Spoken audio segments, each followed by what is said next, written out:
Hello everyone, good morning, welcome back to my channel.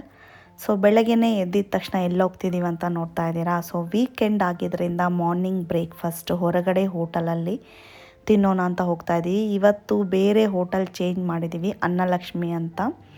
So because ಇಲ್ಲಿ ಲಿಯಾಗೆ ವಡೆ ಇಡ್ಲಿ ತುಂಬಾ ಇಷ್ಟಪಡ್ತಾಳೆ. ಆ ಸಾಂಬಾರು ಅವಳಿಗೆ ತುಂಬ ಲೈಕ್ ಆಗುತ್ತೆ, ಅದಕ್ಕೋಸ್ಕರ.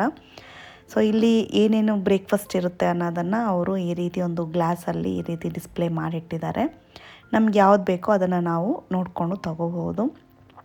ನಾರ್ಮಲಾಗಿ ನಾವು ಮುಂಚೆಯಿಂದ ಅಲ್ಲಿ ಬಂದು ಈ ಇಡ್ಲಿ ವಡೆನೇ ತುಂಬ ಟೇಸ್ಟ್ ಮಾಡಿರೋದು. ಸೊ ಸುಮಾರು ದಿನ ಆದಮೇಲೆ ಹೋಗಿರೋದ್ರಿಂದ ಸೇಮ್ ಅದನ್ನೇ ಟೇಸ್ಟ್ ಮಾಡಿದ್ವಿ. ಅದು ಬೇರೆ ಸ್ವಲ್ಪ ಹೊಟ್ಟೆ ಹಸಿವಿಂದ ಹೋದ್ವಿ. ಬೆಳಗ್ಗೆ ಇವಳು ಎದ್ದು ಸ್ವಲ್ಪ ರೆಡಿ ಆಗೋದು ಲೇಟ್ ಆಯಿತು, ಅದಕ್ಕೋಸ್ಕರ.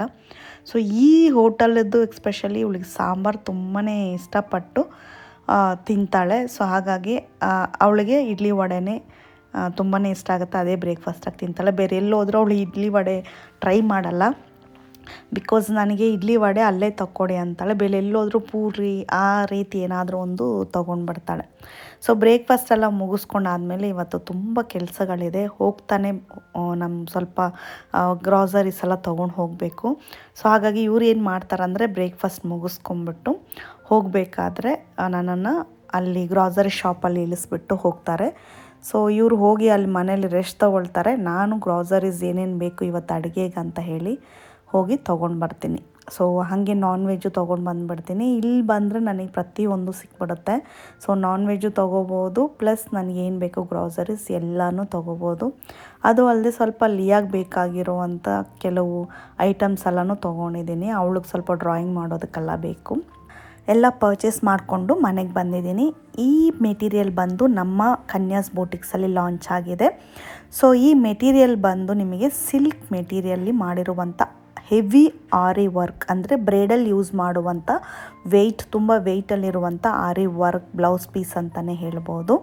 ಸೊ ಇದರ price 1550 rupees. All over Karnataka free shipping ಇರುತ್ತೆ. ಕನ್ಯಾಸ್ ಬೊಟಿಕ್ಸಲ್ಲಿ ಫುಲ್ ಡೀಟೇಲ್ ನಿಮಗೆ ಸಿಗುತ್ತೆ, ಹೋಗಲ್ಲಿ ಚೆಕ್ ಮಾಡ್ಕೊಳ್ಳಿ. ಸೊ ಇವಾಗ ಫಿಶ್ ತಂದಿದ್ದೀನಿ ಮತ್ತು ಹಾಗೆ ಚಿಕನ್ ತಂದಿದ್ದೀನಿ. ಫಿಶ್ನ ಬಂದು ಫ್ರೈ ಮಾಡೋದಕ್ಕೆ ನಾನು ಮಸಾಲೆ ಎಲ್ಲ ಸ್ಪೈಸಸ್ ಆ್ಯಡ್ ಮಾಡಿದ್ದೀನಿ. ಸುಮಾರು ವೀಡಿಯೋಸಲ್ಲಿ ಅಪ್ಲೋಡ್ ಮಾಡಿದ್ದೀನಿ ಯಾವ್ಯಾವ ರೀತಿ ಸ್ಪೈಸಸ್ನೆಲ್ಲ ಆ್ಯಡ್ ಮಾಡಿ ನಾನು ಫಿಶ್ ಫ್ರೈ ಮಾಡ್ತೀನಿ ಅಂತ. ನೀವು ನನ್ನ ರೆಗ್ಯುಲರ್ ಫಾಲೋವರ್ ಆಗಿದ್ದರೆ ಅದು ಗೊತ್ತಾಗುತ್ತೆ, ಇಲ್ಲಾಂದರೆ ಇನ್ಸ್ಟಾದಲ್ಲಿ ಹೋಗಿ ಚೆಕ್ ಮಾಡ್ಕೊಳ್ಳಿ. ಚಿಕನ್ ಬಂದು ನಾನು ಸ್ವಲ್ಪ ಶುಂಠಿ ಬೆಳ್ಳುಳ್ಳಿ ಕರ್ಡ್ ಉಪ್ಪು ಹಾಕಿಬಿಟ್ಟು ಚೆನ್ನಾಗಿ ಮಿಕ್ಸ್ ಮಾಡಿದ್ದೀನಿ. ಸ್ವಲ್ಪ ಚಿಟಿಕೆ ಅರಿಶಿನೂ ಹಾಕಿದ್ದೀನಿ. ಸೊ ಇದು ನೀಟಾಗಿ ಮಿಕ್ಸ್ ಮಾಡಿಬಿಟ್ಟು ಒಂದು 1 ಅವರ್ ಹಾಫ್ ಆನ್ ಅವರ್ ಚೆನ್ನಾಗಿ ಇದನ್ನು ಸೋಕ್ ಮಾಡೋಕ್ಕೆ ಇಟ್ಬಿಡಿ.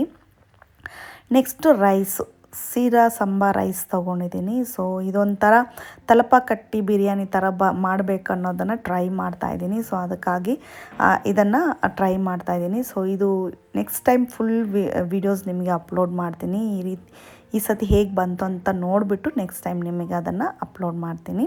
ಸೊ ಇದಕ್ಕೆ ಬಂದು ನಾನು ಮಸಾಲೆಸ್ನೆಲ್ಲ ಚೆನ್ನಾಗಿ ಮಿಕ್ಸಿಯಲ್ಲಿ ರುಬ್ಬಿ ಮಾಡಿದ್ದೀನಿ. ತುಂಬಾ ಟೇಸ್ಟ್ ಬಂತು. ಖಂಡಿತವಾಗ್ಲೂ ನೆಕ್ಸ್ಟ್ ಟೈಮ್ ಮಾಡಬೇಕಾದ್ರೆ ಈ ರೆಸಿಪಿನ ನಾನು ನಿಮಗೋಸ್ಕರ ಶೇರ್ ಮಾಡ್ತೀನಿ. ಸೊ ಇವಾಗ ಎಲ್ಲದನ್ನು ಕುದಿಯೋಕೆ ಇಟ್ಟಿದ್ದೀನಿ. ನಾನು ಯಾವಾಗಲೂ ಅಷ್ಟೇ ಬಿರಿಯಾನಿನ ಕುಕ್ಕರಲ್ಲಿ ಮಾಡಲ್ಲ, ಅಂದರೆ ವಿಷಲ್ ಇಟ್ಟು ಮಾಡಲ್ಲ. ಕುಕ್ಕರಲ್ಲಿ ಮಾಡಿದ್ರು ಕೂಡ ಅದನ್ನು ದಮ್ ಹಾಕಿನೇ ನಾನು ಮಾಡೋದು. ಸೊ ಇದನ್ನು ನನಗೆ ಕರೆಕ್ಟಾಗಿ ನೋಡಿಕೊಂಡು ನಾನು ನೀರು ಕನ್ಸಿಸ್ಟೆನ್ಸಿ ನೋಡ್ಕೊಂಡು ಹಾಕಿದ್ರೆ ಪರ್ಫೆಕ್ಟಾಗಿ ನನಗೆ ಬಿರಿಯಾನಿ ಬಂದುಬಿಡುತ್ತೆ.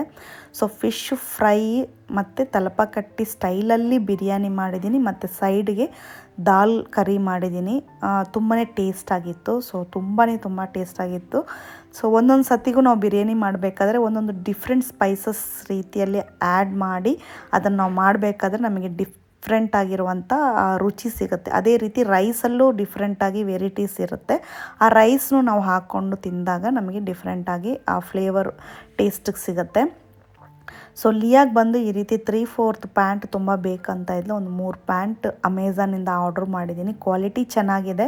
ಸೊ ಅವಳು ಇದನ್ನು ಇವಾಗ ರೆಗ್ಯುಲರಾಗಿ ಹಾಕೋಕ್ಕೆ ಸ್ಟಾರ್ಟ್ ಮಾಡಿದ್ದಾಳೆ. ಬೇಕು ಅಂದರೆ ಲಿಂಕ್ ಕೊಡ್ತೀನಿ, ಹೋಗಿ ಚೆಕ್ ಮಾಡ್ಕೊಳ್ಳಿ. ಬಟ್ ನೀರಲ್ಲಿ ಹಾಕಿದ್ಮೇಲೆ ನಾನು ಅದರದ್ದು ಲಿಂಕನ್ನು ಶೇರ್ ಮಾಡ್ತೀನಿ.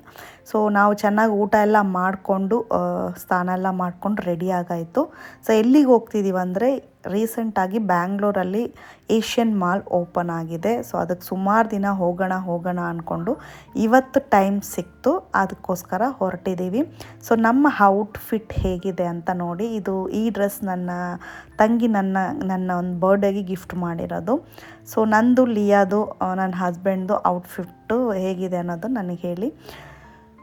ಬಿಕಾಸ್ ರೆಡಿ ಆಗೋದು ಇವಾಗೆಲ್ಲ ಸ್ವಲ್ಪ ಕಷ್ಟನೇ, ನಮ್ಗೆ ಟೈಮ್ ಸಿಗ್ತಾ ಇಲ್ಲ ಎಲ್ಲಾದರೂ ಹೊರಗಡೆ ಹೋಗೋಣ ಅನ್ನೋದಕ್ಕೆ. ಬಟ್ ಇವಾಗ ಸ್ವಲ್ಪ ಟೈಮ್ ಇರೋದ್ರಿಂದ ಹೊರಡ್ತಾ ಇದ್ದೀವಿ. ಬಿಕಾಸ್ ಲಿಯಾ ಬಂದು ಸ್ವಲ್ಪ ಎಲ್ಲಾದರೂ ಹೋಗೋಣ ಅಂತ ಕೇಳ್ತಾ ಇದ್ಲು, ಅದಕ್ಕೋಸ್ಕರ. ಮುಂಚೆಲ್ಲ ಇಲ್ಲಿ ತುಂಬಾ ಟ್ರಾಫಿಕ್ಕೆಲ್ಲ ಜಾಮ್ ಆಗ್ತಾಯಿತ್ತು, ಟ್ರಾಫಿಕ್ ಇತ್ತಾಯಿತು. ಸ್ವಲ್ಪ 1 ಮಂತ್ 2 ಮಂತ್ ಕ್ಲೋಸ್ ಮಾಡಿಟ್ಟಿದ್ರು ಆವಾಗೆಲ್ಲ. ಇವಾಗ ಸ್ವಲ್ಪ ಓಕೆನೇ, ಬಟ್ ಆದರೆ ತುಂಬಾ ಜನ ಅಂತೂ ಅಷ್ಟು ಜನ ಇದ್ದಾರೆ. ನನಗಂತೂ ಒಂದು ಮಾರ್ಕೆಟ್ ಒಳಗಡೆ ಹೋಗಿ ಬಂದಷ್ಟು ಫೀಲ್ ಆಗಿದೆ. ಬಿಕಾಸ್ ಅದು ತುಂಬ ದೊಡ್ಡ ಮಾಲ್ ಆಗಿರೋದ್ರಿಂದ ತುಂಬ ಕಂಜೆಸ್ಟೆಡ್ ಆಗಿರೋ ಥರ ಪ್ಲೇಸ್ ನನಗೆ ಅನ್ನಿಸ್ತು.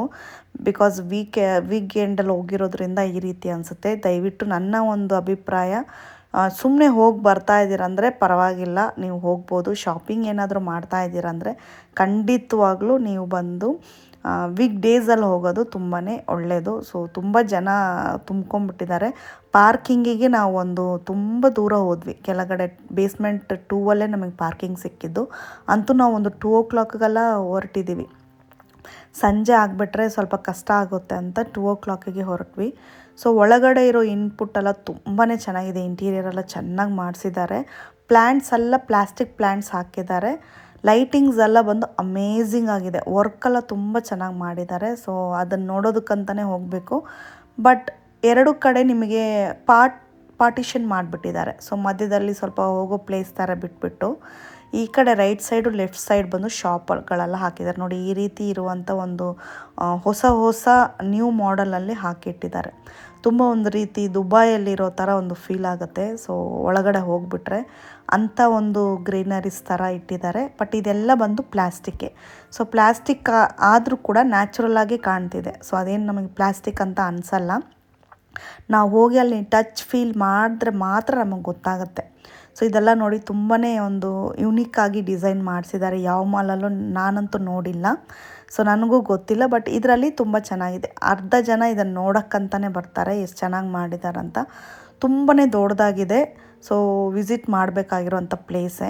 ಬಟ್ ಆದರೆ ವೀಕ್ ಡೇಸಲ್ಲಿ ಹೋದರೆ ನಿಮಗೆ ಸ್ವಲ್ಪ ಫೋಟೋಸ್ ಎಲ್ಲ ತೊಗೊಂಡು ಆರಾಮಾಗಿರ್ಬೋದು. ಲಿಫ್ಟಲ್ಲಿ ಏನಾದರೂ ಹೋಗ್ತಾ ಇದ್ದೀವಿ ಅಂದರೆ ಲಿಫ್ಟ್ಗೆ ಒಂದು 10-15 ನಿಮಿಷ ವೆಯ್ಟ್ ಮಾಡಬೇಕು. ಸೊ ಎಕ್ಸ್ಲೇಟರ್ ಹುಡ್ಕೋದಕ್ಕೆ ನಿಜವಾಗ್ಲೂ ತುಂಬ ದೂರ ಆಗುತ್ತೆ. ಸುತ್ತಕೊಂಡು ಒಂದು ರೌಂಡು ಹೊಡ್ಕೊಂಡು ಬರಬೇಕು ಎಕ್ಸ್ಲೇಟರ್ಗೆ. ಸೊ ಆಮೇಲೆ ನಾನು ವೀಡಿಯೋಸಲ್ಲಿ ನೋಡಿ ನಾನು ಎಲ್ಲೆಲ್ಲಿ ಹೋಗಬೇಕು ಅನ್ನೋದನ್ನು ತಗೊಂಡು ಆಮೇಲೆ ಅದ್ರ ಪ್ರಕಾರ ಹೋಗಿ ನಾನು ಇಳ್ಕೊಳ್ತಾ ಇದ್ದೆ. ತುಂಬಾ ರಶ್ಶು ಕೂಡ. ಸೊ ಲಿಯಾ ಸ್ವಲ್ಪ ಮೈಂಡ್ ಫ್ರೀ ಆಗಲಿ ಅನ್ನೋಕ್ಕೋಸ್ಕರ ಅಟ್ಲೀಸ್ಟ್ ಒಂದು 2-3 ಮಂತ್ಸಿಗೆ ಒಂದು ಸತಿ ಈ ರೀತಿ ನಾವು ಪ್ಲೇ ಏರಿಯಾ ಕರ್ಕೊಂಬರ್ತೀವಿ. ಆವಾಗಲೇ ಅವಳು ಸ್ವಲ್ಪ ಮೈಂಡು ಕಾಮ್ ಆಗಿರುತ್ತೆ. ಅದು ಅಲ್ಲದೆ ಈ ರೀತಿ ಪ್ಲೇ ಏರಿಯಾ ಕರ್ಕೊಂಡು ಹೋಗ್ತೀನಿ ಅಂತ ಅಟ್ಲೀಸ್ಟ್ ಸ್ವಲ್ಪ ದಿನಕ್ಕೆ ಅವಳಿಗೆ ಮಾತು ಕೇಳೋ ಥರ ಅವಳನ್ನು ಒಂದು ಸ್ವಲ್ಪ ಟೋನ್ ಮಾಡಿಟ್ಟಿರ್ತೀನಿ. ಸೊ ನೀವೇನಾದರೂ ಈ ಪ್ಲೇ ಏರಿಯಾಗೆ ಹೋದರೆ ಈ ಒಂದು ಪ್ಲೇ ಗೇಮ್ ಅಂತೂ ಮಿಸ್ ಮಾಡಬೇಡಿ. ಅದು 3Dದು ಒಂದು ಗೇಮ್, ಅದು ಚೆನ್ನಾಗಿರುತ್ತೆ, ಅದನ್ನು ಟ್ರೈ ಮಾಡಿ. ಹಾಗೆ ನಮ್ಮ ಕ್ರೌನ್ದು ಒಂದು ಪ್ಲೇ ಗೇಮ್ ಇತ್ತು, ಅದು ನಾನು ಆಡಿದೆ. ಸೊ ದೊಡ್ಡವರು ಕೂಡ ತುಂಬ ಆಡೋದಕ್ಕೆ ಆಪ್ಷನ್ಸ್ ಇರುತ್ತೆ, ನೀವು ಅಲ್ಲೇ ಎಂಜಾಯ್ ಮಾಡ್ಬೋದು. ಸೊ ನನಗೊಂದು ಲಿಯಾಗೊಂದು ಕ್ರೌನ್ ಅಲ್ಲಿಂದ ನಾನು ತಗೊಂಡಿದ್ದೀನಿ. ಅಂದರೆ ಅದೊಂಥರ ಗೇಮ್ ರೀತಿಯೇ, ಸ್ವಲ್ಪ ಕಷ್ಟನೇ ಅದನ್ನೆಲ್ಲ ತೆಗಿಯೋದು. ಸೊ ಹಿಂಗೂ ಮಾಡಿ ತೆಗ್ದಾಯಿತು. ಮತ್ತು ಈ ರೀತಿ ಅವಳಿಗೆ ತುಂಬ ಇಷ್ಟ ಆಗುತ್ತೆ. ಈ ಬಾಲ್ ಗೇಮ್ 2 ಸತಿ ಆಡಿದ್ದಾಳೆ. ಸೊ ಸ್ವಲ್ಪ ಮಕ್ಕಳಿಗೆ ಒಂದು ಕ್ರಿಯೇಟಿವಿಟಿ ಥರ ಇರುತ್ತೆ. ಅಂದರೆ ಅವ್ರುಗಳೇ ಮಾಡೋ ಥರ ಅವ್ರಿಗೆ ಗೊತ್ತಾಗುತ್ತೆ ಎಕ್ಕಡೆ ಹೊಡೆದ್ರೆ ಹಿಂಗಾಗುತ್ತೆ ಅನ್ನೋದು ಅವ್ರಿಗೆ ಆ ಡಿಸ್ಪ್ಲೇಯಲ್ಲಿ ಬರೋದ್ರಿಂದ ಸ್ವಲ್ಪ ಅವರಿಗೆ ನೀಟಾಗಿ ಅವರು ಸ್ವಲ್ಪ ಆ್ಯಕ್ಟಿವ್ ಆಗುತ್ತೆ ಮೈಂಡು. ಸೊ ಈ ರೀತಿ ಗೇಮ್ಸ್ ಎಲ್ಲ ಮಾಡಿದ್ರೂ ಕೂಡ ಈ ನಾರ್ಮಲ್ ಮೊಬೈಲ್ ಗೇಮು ಅಥವಾ ಬೇರೆ ಗೇಮ್ಗಿಂತ ಇದೆಲ್ಲ ಬಂದು ಸ್ವಲ್ಪ ಓಕೆನೇ. ಬಿಕಾಸ್ ಅವಳಿಗಂತೂ ಇವಾಗ ಫುಲ್ ಕಂಪ್ಲೀಟ್ ಮೊಬೈಲ್ನ ಬಂದು ಸ್ಟಾಪ್ ಮಾಡಿಬಿಟ್ಟಿದ್ದೀವಿ. ಸೊ ಅವಳೇನಾದರೂ ಮನೆಗೆ ಬಂದುಬಿಟ್ಟಿದ್ದಾಳೆ ಇಲ್ಲ ನಮ್ಮ ಜೊತೆ ಇದ್ದಾಳೆ ಅಂದರೆ ಮೊಬೈಲ್ನ ತೆಗೆದು ಈ ರೀತಿ ಟೈಮ್ ಪಾಸ್ ಮಾಡೋದು, ಅಂದರೆ ಈ ರೀತಿ ಏನಾದರೂ ಒಂದು ಯೂಟ್ಯೂಬ್ ನೋಡೋದು, ಇನ್ಸ್ಟಾ ನೋಡೋದನ್ನೆಲ್ಲ ನಾವು ಕಮ್ಮಿ ಮಾಡಿಬಿಡ್ತೀವಿ. ಸೊ ಅವಳೇ ಹೇಳ್ತಾಳೆ ಇವಾಗ ಅವಳು ಮುಂದೆ ಏನಾದ್ರು ತೆಗಿಬಾರ್ದು, ರಾಂಗ್ ಅಂತ ಹೇಳ್ತಾಳೆ. ಅಷ್ಟು ತನಕ ಅವಳನ್ನು ನಾವು ಅದಕ್ಕೆ ಸ್ಕಿಪ್ ಮಾಡಿಬಿಟ್ಟಿದ್ದೀವಿ. ಬಿಕಾಸ್ ಅವಳು ಮೊಬೈಲ್ ನೋಡಬೇಕು ಅಂತ ಏನಾದರೂ ಅನ್ನಿಸ್ದಾಗ ಹೊರಗಡೆ ಆಟ ಆಡೋಕ್ಕೆ ಕರ್ಕೊಂಡು ಹೋಗ್ಬಿಡ್ತೀನಿ. ಸೊ ಅವಳ ಜೊತೆ ಸ್ವಲ್ಪ ಟೈಮ್ ಸ್ಪೆಂಡ್ ಮಾಡಿಬಿಡ್ತೀನಿ. ಸೊ ಅದಕ್ಕೆ ಈ ರೀತಿ ಕರ್ಕೊಂಡು ಹೋಗ್ತೀನಿ ಅಂತಲೇ ಮೊಬೈಲ್ನ ಕೊಡೋದೇ ಇಲ್ಲ. ಸೊ ಅಟ್ಲೀಸ್ಟ್ ಅದ್ರ ತಕ್ಕಂಗೆ ಅವಳು ಸ್ವಲ್ಪ ಹೇಳಿದ ಮಾತನ್ನು ಕೇಳ್ತಾಳೆ. ಸೊ ಅಲ್ಲಿ ಕರ್ಕೊಂಡು ಹೋಗ್ತೀನಿ, ಇಲ್ಲಿ ಕರ್ಕೊಂಡು ಹೋಗ್ತೀನಿ ಅಂತ ಹೇಳಿ ಸ್ವಲ್ಪ ಮೊಬೈಲ್ನ ಕಂಟ್ರೋಲ್ ಮಾಡಿ ಅವಾಯ್ಡೇ ಮಾಡಿಸ್ಬಿಟ್ಟೆ. ಸೊ ಅವಳಿಗೆ ಮೊಬೈಲೇ ಕೊಡಲ್ಲ. ಬಿಕಾಸ್ ಮೊಬೈಲ್ ಅಡಿಕ್ಟ್ ಆಗಿಬಿಟ್ರಂತೂ ತುಂಬಾ ಕಷ್ಟ ಅವ್ರನ್ನ ಬಿಡಿಸೋದು.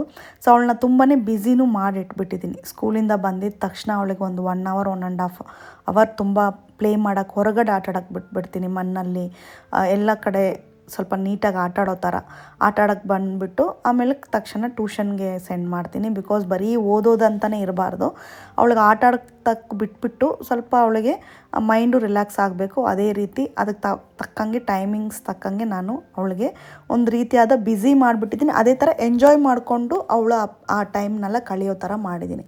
ಬಿಕಾಸ್ ಮಕ್ಕಳಿಗೆ ಈ ವಯಸ್ಸಲ್ಲಿ ಆಟ ಆಡೋದು ಓದೋದು ಬಿಟ್ಟರೆ ಬೇರೆ ಏನೂ ಇರಲ್ಲ. ಅದಕ್ಕೋಸ್ಕರ ತುಂಬ ಜಾಸ್ತಿನೂ ನಾವು ಓದಿಸ್ಬೇಕು ಅಂತಲೂ ಇಲ್ಲ. ಬಟ್ ಅವರಿಗೆ ಮೈಂಡಿಗೆ ಸ್ವಲ್ಪ ರಿಲ್ಯಾಕ್ಸ್ ಆಗೋ ಥರ ಎಲ್ಲ ಗೇಮ್ಸ್ನೂ ಆಡಿಸ್ಕೊಂಡು ಅದೇ ರೀತಿ ಅವ್ರಿಗೆ ಓದಿಸ್ಕೊಳ್ಳೋಕ್ಕೂ ನಾವು ಟ್ರೈ ಮಾಡಬೇಕು. ಸೊ ಗೇಮೆಲ್ಲ ಆಡಿಬಿಟ್ಟು ಒಂದು ಕಾಫಿ ಕುಡಿಯೋಕ್ಕೆ ಹೋದ್ವಿ. ಸೊ ಇಲ್ಲಿ ಸ್ವಲ್ಪ ಚೆನ್ನಾಗಿದೆ ಕಾಫಿ. ಪ್ರೈಸು 48 rupees ಅನಿಸುತ್ತೆ. ಜಸ್ಟ್ ಒಂದು ಕಾಫಿ ಮಾತ್ರ, ಹೊಟ್ಟೆ ಏನೂ ಹಸಿವು ಆಗಲಿಲ್ಲ ಬಿಕಾಸ್ 5 ಗಂಟೆ ಆಗಿತ್ತಷ್ಟೇ. ಸೊ ಈ ಶಿವಸಾಗರ್ ಅಂತಿದೆಯಲ್ಲ, ಇಲ್ಲೊಂದು ಕಾಫಿ ಕುಡಿದ್ವಿ. 48 rupees ಅನಿಸುತ್ತೆ. ಸೊ ಸ್ವಲ್ಪ ಸ್ಟ್ರಾಂಗ್ ಆಗಿ ಚೆನ್ನಾಗೇ ಕೊಟ್ಟಿದ್ದ. ಅದನ್ನು ಕುಡಿದ್ಬಿಟ್ಟು ಸ್ವಲ್ಪ ಹೊರಗಡೆ ಎಲ್ಲ ಹೋಗಿ ಸುತ್ತಾಡ್ಕೊಂಡು ಬಂದ್ವಿ. ಹೊರಗಡೆ ಏನು ಅಂತ ನೋಡೋ ಥರ ಏನಿಲ್ಲ. ಸೊ ಅದೆಲ್ಲ ಮುಗಿಸ್ಕೊಂಡು ಬರ್ಗರ್ ಕಿಂಗಿಗೆ ಬಂದಿದ್ವಿ. ಲಿಯಾ ಯಾವಾಗಲೂ ಬಂದು KFC ಕೇಳ್ತಾಳೆ. ಬಟ್ KFC ನಮಗೆ ತಿಂದು ಸ್ವಲ್ಪ ಬೋರ್ ಆಗಿತ್ತು. ಟೇಸ್ಟ್ ನೋಡೋಣ ಅಂತ ಹೇಳಿ ಇವಾಗ ಜಾಸ್ತಿನೂ ನಾವು ತಗೊಂಡು ತಿನ್ನೋದು ಬೇಡ ಅಂತ ಬರೀ ಸ್ವಲ್ಪ ಐಟಮ್ಸ್ ಮಾತ್ರ ತಗೊಂಡು 3 ಜನ ಶೇರ್ ಮಾಡೋ ಥರ. ಬಿಕಾಸ್ ನಾನು ಹಸ್ಬೆಂಡ್ ವೆಯ್ಟ್ ಲಾಸಲ್ಲಿ ಇದ್ದೀವಿ. ಅದಕ್ಕೋಸ್ಕರ ಹೋದಾಗ ಏನಾದರೂ ಒಂದು ತೊಗೊಂಡು ಮೂರು ಥರ ಆ ಥರ ಶೇರ್ ಮಾಡ್ಕೊತೀವಿ, 3 ಜನನೂ ತಿನ್ನೋ ಥರ. ಸೊ ಈ ಸತಿ ನಾವೇನು ಜಾಸ್ತಿ ತೊಗೊಂಡಿಲ್ಲ. ಸೊ ಬರೀ ಒಂದು ಬರ್ಗರು ಮತ್ತು ಆ ಫಿಂಗರ್ ಚಿಪ್ಸು ಒಂದು 4 ಪೀಸು ಅದೇನು ಚಿಕನ್ ಥರ ಒಂದು ತೊಗೊಂಡ್ವಿ ಅಷ್ಟೇ, ಚಿಕ್ಕದು. ಸೊ ಓಕೆ, ಅದು ಡಿನ್ನರ್ ಥರನೂ ಇಲ್ಲ, ಒಂಥರ ಸ್ನ್ಯಾಕ್ಸ್ ಥರನೂ ಇಲ್ಲ. ನೈಟಿಗೆ ಹೋಗಿ ಏನು ತಿಂದೇ ಇರೋ ಥರ ಅದನ್ನು ನಾವು ತಿನ್ನಬೇಕು ಅಂತ ತಿನ್ಕೊಂಡ್ವಿ. ಬಟ್ ಆದರೆ ಹೋಗಬೇಕಾದ್ರೆ ಲೈಟಾಗಿ ಒಂದು ದೋಸೆನೂ ಮತ್ತು 3 ಜನ ಶೇರ್ ಮಾಡ್ಕೊಂಡು ತಿನ್ಕೊಂಡ್ಬಿಟ್ವಿ. ನೈಟಲ್ಲಿ ಏನು ತಿನ್ನೋದು ಬೇಡ ಅಂತ. ಸೊ ಹೊರಗಡೆ ನೋಡಿ ಈ ರೀತಿ ಇರುತ್ತೆ ಅಷ್ಟೇ. ಸೊ ಇಲ್ಲಿ ಬಂದು ತುಂಬಾ ನಿಮಗೆ ಫ್ರಂಟಲ್ಲಿ ತುಂಬ ದೊಡ್ಡದಾಗಿ ಕಾಣುತ್ತೆ. ಆಪೋಸಿಟಲ್ಲಿ ಯಾವುದೇ ರೀತಿ ಪ್ಲೇ ಏರಿಯಾಸ್ ಎಲ್ಲ ಏನೂ ಇಲ್ಲ. ಜಸ್ಟ್ ಈ ಒಂದು ವಾಟರ್ ಫೌಂಟ್ ಇಟ್ಟಿದ್ದಾರೆ. ತುಂಬ ಕೂಲ್ ಅನ್ನಿಸ್ತಾ ಇರುತ್ತೆ ನೀವು ಅಲ್ಲಿ ಕುತ್ಕೊಂಡಾಗ. ಅಲ್ಲಿ ಕೂರೋಕ್ಕೆಲ್ಲ ತುಂಬ ಚೆನ್ನಾಗಿ ಜಾಗ ಮಾಡಿದ್ದಾರೆ. ಸೊ ತುಂಬಾ ಚೆನ್ನಾಗೂ ಇರುತ್ತೆ. ಅದ್ರ ಮುಂದ್ಗಡೆ ಕುತ್ಕೊಂಡು ನೀವು ಚೆನ್ನಾಗಿ ಆ ವಾಟರ್ ಫೌಂಟ್ನ ಎಂಜಾಯ್ ಮಾಡ್ಬೋದು. ಸೊ ಅದು ಬಿಟ್ಟರೆ ಬೇರೆ ಯಾವುದೇ ರೀತಿ ಪ್ಲೇ ಏರಿಯಾಸ್ ಇಲ್ಲ. ಶಾಪಿಂಗು, ಊಟ ತಿನ್ನೋದು ವಿಪರೀತವಾಗಿದೆ. ಸೊ ಶಾಪಿಂಗ್ ಮಾಡೋರಿಗೆ ಸ್ವಲ್ಪ ಸ್ಪೆಂಡ್ ಮಾಡ್ತೀವಂದರೆ ತುಂಬ ಚೆನ್ನಾಗಿ ಅದನ್ನು ಹೋಗಿ ಎಂಜಾಯ್ ಮಾಡ್ಬೋದು. ಸೊ ನಾವು ಹೋಗಿ ಚೆನ್ನಾಗಿ ಎಂಜಾಯ್ ಮಾಡಿದ್ವಿ. ಸೊ ನೀವು ಏನಾದರೂ ಹೋಗಬೇಕಂದ್ರೆ ಖಂಡಿತವಾಗ್ಲೂ ಸ್ವಲ್ಪ ಬೇಗನೆ ಹೋಗಿ. ಬಿಕಾಸ್ ಪಾರ್ಕಿಂಗಿಗೆ ತುಂಬಾ ಕಷ್ಟ ಪಾರ್ಕಿಂಗ್ ಮಾಡೋದು. ವಿಪರೀತ ಪಾರ್ಕಿಂಗಿಗೆ ದೂರ ಹೋಗಬೇಕು, ವಿಪರೀತ ಕಾರ್ಗಳಿರ್ತವೆ. ಸ್ಯಾಟರ್ಡೆ ಸಂಡೇ ಸ್ವಲ್ಪ ನೋಡಿಕೊಂಡು ಹೋಗಿ. ಸೊ ಈ ವ್ಲಾಗ್ ಇಲ್ಲಿಗೆ ಮುಗಿಸ್ತಾ ಇದ್ದೀನಿ. ನಾವು ಮನೆಗೆ ಹೊರಟಾಯಿತು. ನಾವು ಒಂದು 7:30 7:45 ಹಂಗೆ ಹೊರಟ್ವಿ. ಮನೆ ಇಲ್ಲಿಂದ ಸ್ವಲ್ಪ ದೂರನೇ, ಹೋಗಿ ರೀಚ್ ಆಗಿಬಿಡ್ತೀವಿ ಬೇಗನೆ. ಯಾಕಂದರೆ ನಾಳೆ ಮತ್ತೆ ನಮ್ಮ ಡೇ ರೊಟೀನ್ ಸ್ಟಾರ್ಟ್ ಆಗುತ್ತೆ, ಅದಕ್ಕೋಸ್ಕರ. ಸೊ ಈ ವಿಡಿಯೋ ನಿಮಗೆ ಇಷ್ಟ ಆದರೆ ಒಂದು ಲೈಕ್ ಕೊಡಿ, ಫ್ಯಾಮಿಲಿ ಫ್ರೆಂಡ್ಸ್ಗೆ ಶೇರ್ ಮಾಡಿ. ನನ್ನ ಚಾನಲ್ಗೆ ಹೊಸಬ್ರಾದರೆ ಸಬ್ಸ್ಕ್ರೈಬ್ ಮಾಡೋದನ್ನ ಮರಿಬೇಡಿ. ಹಾಗೆ ನನ್ನ ಕನ್ಯಾಸ್ ಬೋಟಿಕ್ಸ್ಗೂ ಸಪೋರ್ಟ್ ಮಾಡಿ, ಅದಕ್ಕೂ ಹೋಗಿ ನನ್ನ ಸಬ್ಸ್ಕ್ರೈಬ್ ಮಾಡ್ಕೊಳ್ಳಿ ಅಂತ ಹೇಳ್ತಾ ಈ ವಿಡಿಯೋ ಇಲ್ಲಿಗೆ ಮುಗಿಸ್ತಾ ಇದ್ದೀನಿ. Thank you for watching. Bye bye.